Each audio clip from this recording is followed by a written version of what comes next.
Hi, നമസ്കാരം. തള്ളൽ ഒരു വ്യക്തിഗത കായിക ഇനമായിരുന്നെങ്കിൽ ഒളിമ്പിക്സിൽ കേരളത്തിൽ ഒരു മെഡൽ കിട്ടുമായിരുന്നു. കഴിഞ്ഞ ദിവസം ടാറ്റയുടെ 10,000 കോടി നിക്ഷേപവുമായി ബന്ധപ്പെട്ട് ബഹുമാനപ്പെട്ട മുഖ്യമന്ത്രി വി.ഡി. സതീശൻ നടത്തിയ പ്രഖ്യാപനവും Now the Tata is ready to invest on shipbuilding.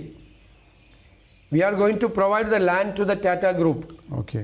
For investing for 10,000 crores investment for shipbuilding. അതിനുശേഷം ടാറ്റ നടത്തിയ വിസ്തീർണവും കേൾക്കുമ്പോൾ കാണുമ്പോൾ ആരുടെയും മനസ്സിലേക്കും വരുന്നത് ഈ ഒരു കാര്യമായിരിക്കും.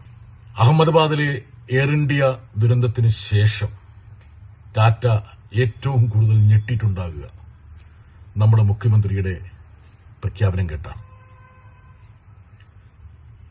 ടാറ്റയെപ്പോലുള്ള ഒരു വ്യവസായ ഗ്രൂപ്പ് തങ്ങളുടെ നിക്ഷേപ കാര്യങ്ങളുടെ മേൽ സുതാര്യമായിട്ടുള്ള ഒരു നിലപാടാണ് പലപ്പോഴും സ്വീകരിക്കുക.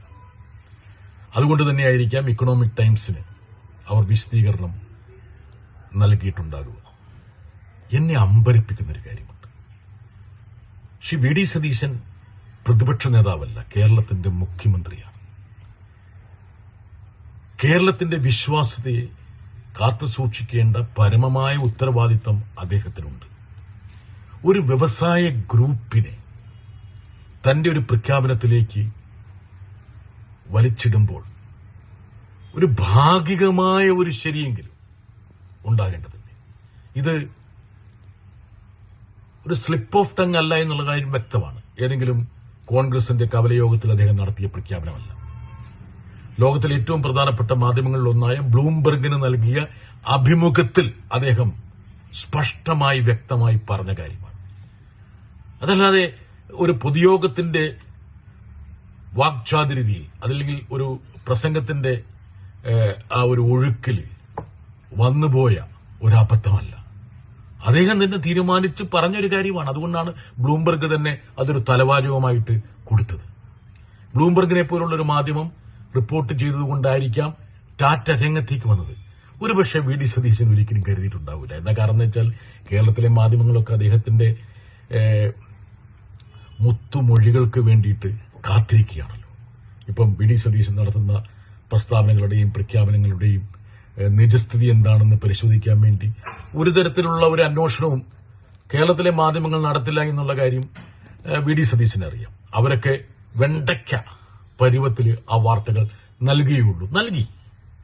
മാത്രമല്ല, ഇനി അഥവാ കേരളത്തിലെ മുഖ്യമന്ത്രിക്ക് എന്തെങ്കിലും തട്ടുകേട് സംഭവിക്കുന്ന വല്ല കൈസുകാരൻ അദ്ദേഹത്തിന്റെ തലയെ തോണ്ടുകയൊക്കെ ചെയ്തു കഴിഞ്ഞാൽ അതിനെ മറയിടാൻ വേണ്ടി PSC പിന്നെ മുൻ മുഖ്യമന്ത്രി പിണറായി വിജയന്റെ യാത്രയുടെ സമയത്ത് കരിങ്കൊടിയുമായിട്ട് റോഡിലേക്ക് ചാടിയവരെ പോലീസുകാർ അടിച്ചു എന്ന് പറയുന്ന കാര്യങ്ങൾ, പിന്നെ അങ്ങനെയുള്ള എന്തെങ്കിലുമൊക്കെ ഒരു സാധനം വെച്ചിട്ട് ചെപ്പടി വിദ്യയൊക്കെ വെച്ചിട്ട് ഒന്ന് ഒന്ന് ബാലൻസ് ചെയ്ത് സതീശനെ ഒന്ന് രക്ഷപ്പെടുത്തിയെടുക്കലാണല്ലോ നമ്മുടെ മാധ്യമങ്ങളുടെ പ്രധാനപ്പെട്ട പണി. പുതാമറ വഖഫിന്റെ കാര്യത്തിൽ,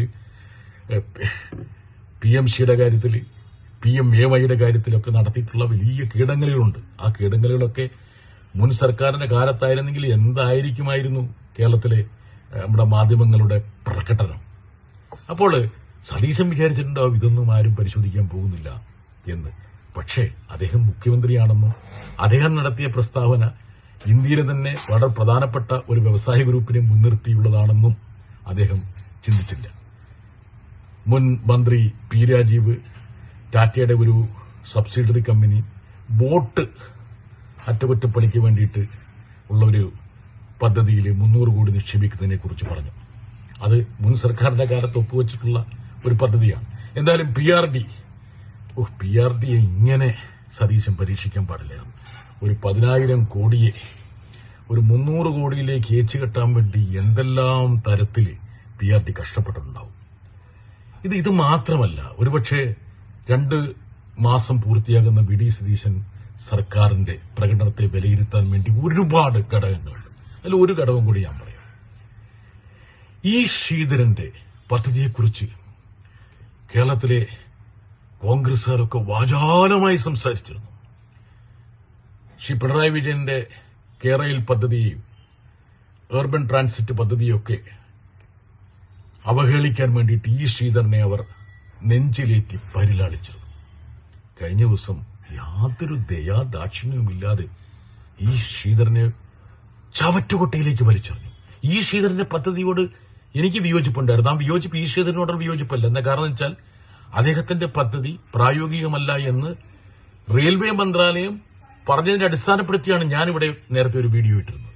അദ്ദേഹം യഥാർത്ഥത്തിൽ മുൻ സർക്കാരിന്റെ കേരയിൽ പദ്ധതിയും ഈ ശ്രീധരന്റെ പദ്ധതിയും തമ്മിൽ വലിയ വ്യത്യാസമില്ല. എന്തായിരുന്നു വ്യത്യാസം? ഒറ്റ വ്യത്യാസമുള്ളൂ. മറ്റത് എംബാക്ക്മെന്റിലൂടെയായിരുന്നു പോയിക്കൊണ്ടിരുന്നത് കേരയിൽ.